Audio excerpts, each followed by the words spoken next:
And I'm like, oh my, someone in Microsoft is looking for me. I ghosted a Microsoft recruiter.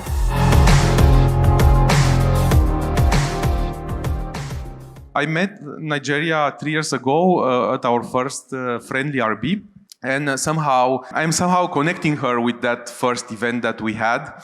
And it is amazing to see how much public work she done and how much she took the stage from that first event to now. And for me, it's a way of, you remember in the morning I was talking about taking the stage and embracing to be there. And for me, she's an example of doing that. And maybe also kind of inspiration about how we can all do that, because her talk, it's called From Imposter to Influencer. A big round of applause. I literally landed in Bucharest at 1 a.m. 1 a.m. this morning. So if I'm a bit, it's because I've not had enough sleep. And I was at Railsworld last week. And the craziest thing that can happen to you when you go to a tech conference is when your laptop, your MacBook screen cracks, right? So some of you must have seen me like trying to finish my presentation, but it's very short. I'll be very quick. It's just a short story. From imposter to influencer. I'm not there yet, but we are getting there. So who am I? My name is Naijeria Toweett. That's my LinkedIn. My social media is LinkedIn. Like, if you message me at 2 a.m., I'll see that message. That I have the notifications on. And I am, before all this, I am many other things, or in addition to this, actually. That's the story.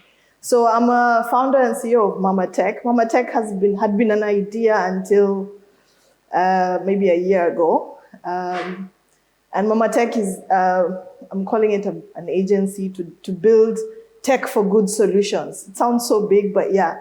And for me, what's most important is tech should be simpler for users, lighter for organizations to maintain, and aim for real-world impact. We're not just building tech because we can build. It's what's the purpose of the tech that we're building. So now, influencer, imposter, right? This is not what I am. So let's just get that clear. I don't know who knows what this is from, where this is from? Yeah, where is it from? Yeah, I don't know. I just Googled imposter and that came up. This looks cool. Let me put it here. This one, obviously, this one you know, like yeah. So this is what I am not. So the story begins, and I'll keep it short. I was told 7 minutes, so let's see. Okay. So 5 years ago, I quit my job, went into, I used to work for nonprofits. I worked for nonprofits for the longest time. Signed up for a bootcamp in Barcelona. That was the beginning of 2020, and everyone knows what happened in March 2020, right? So beginning of 2020, I crowdsourced for my ticket, went to Barcelona, landed a week into the bootcamp. There I was giving my first presentation, and for the project, it was a project that made sense to me, and anything I build moving forward is based on something I would use or something I know someone I know would use. So my presentation was on a grant tracker. I'd worked in the nonprofit for a long time, and we used to have a lot of sub-granting organizations to do work. We used to have a lot of paperwork. So I was like, it would be cool if someone would build a grant tracker. I know there was an application like that out there. I think it's Flux or something. But I was like, it would be cool if I built one. So that's where the story begins. This is 2020. Then COVID happens. I had to fly out of Barcelona before lockdown. I literally flew out in the morning, and by 12 o'clock, Barcelona airport was locked. I was somewhere in Qatar, and I had a layover, and by the time I was landing in Nairobi, I come from Kenya, that afternoon, the president announced lockdown for our airports. So it was like in the nick of time. So the rest of our lessons throughout till March and graduation were virtual. And then what happens? That's March. So I'm just chilling, trying to look for work as a developer. And this lady messages me on LinkedIn. She's a headhunter for Microsoft. And she's like, hi. So Josephine is my government name. She's like, hi, we need you. We're looking for the best talents. And she goes on to say how she wants me to apply for this position. And I'm like, this is how many months in? It's March to September. That's what, 6 months in? Someone from Microsoft is inboxing me. I'm like, this must be a scam. Then I go and check her out, and it's like legit. And she's sending me an email. She's telling me, is it codality test or something? And please sign up. And I'm like, oh my, someone in Microsoft is looking for me. And we had this conversation on LinkedIn for this was the 13th of September. Throughout the whole of September, there were days in and out. And somehow I just avoided doing the exam. I ghosted a Microsoft recruiter. I'm sorry to say, I ghosted a Microsoft recruiter. And then after that, this was all the conversation. Then I went into hiding. I'm like, no, I'm not ready for this. I can't be what technical tests? Who's gonna pass that? So I just went into hiding. But while I was in hiding, I'd gotten a job as I ran back to my previous career. I'd gotten a job in digital marketing. I'm like, yeah, here I'm comfortable. No one's gonna ask me. I don't have to prove anything to anyone. I don't have to show anyone the skills that I went to the bootcamp for. And then I wasn't happy. So I started looking out for things I could do that could still reconnect me back to tech. And yeah, what's out there? So this is 2020, 21, 22, 23, end of 2023. I don't know when the call for, I think it's beginning of 2023, right? The call for, somewhere around there, I see the call for Friendly.rb. And in between here, so the bootcamp was a React bootcamp.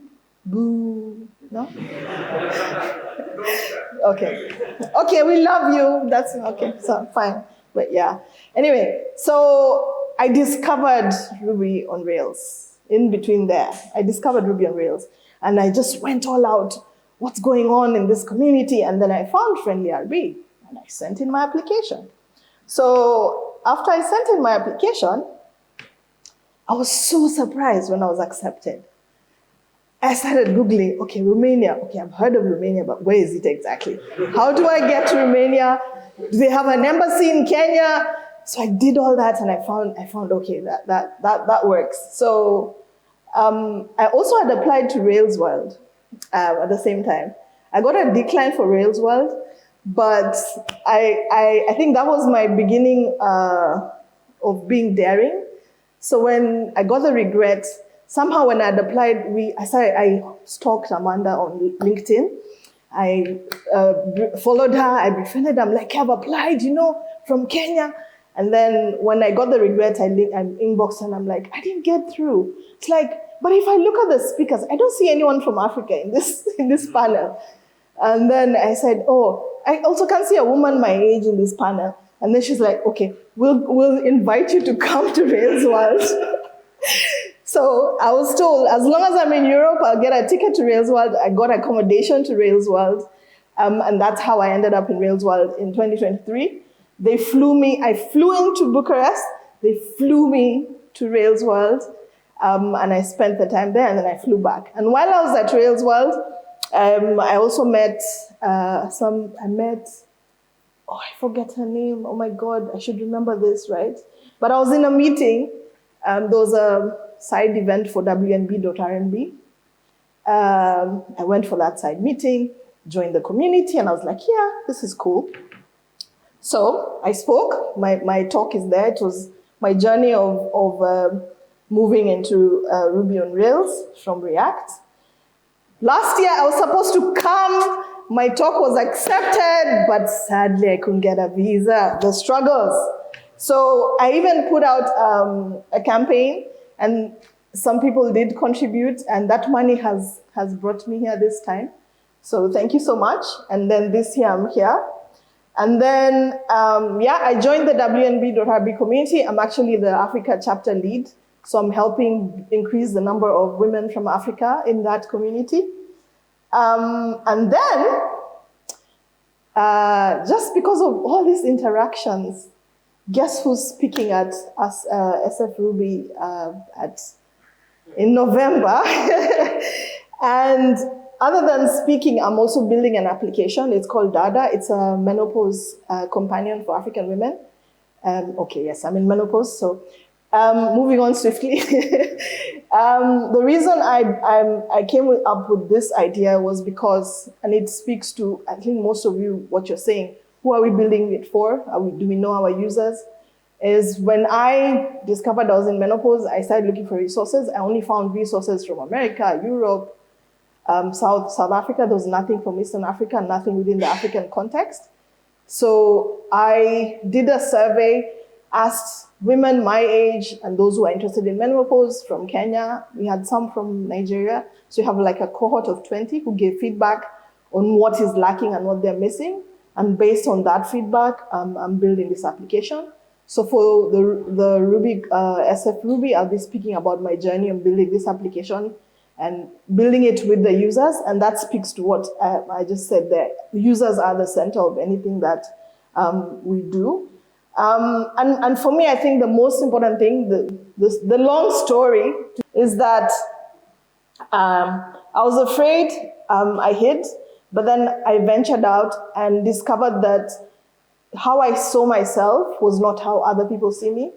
And just being vulnerable and being present and saying, I need help or I'm interested, someone out there will reach out. So in the same way that Friendly.rb reached out, and for me, I'm a bit emotional because they're saying this is the last time we're here, but anyway,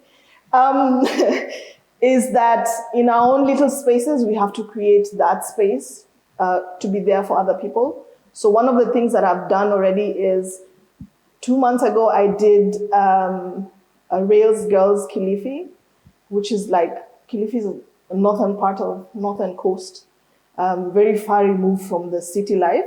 I did the first Rails Girls workshop. We had 9 participants.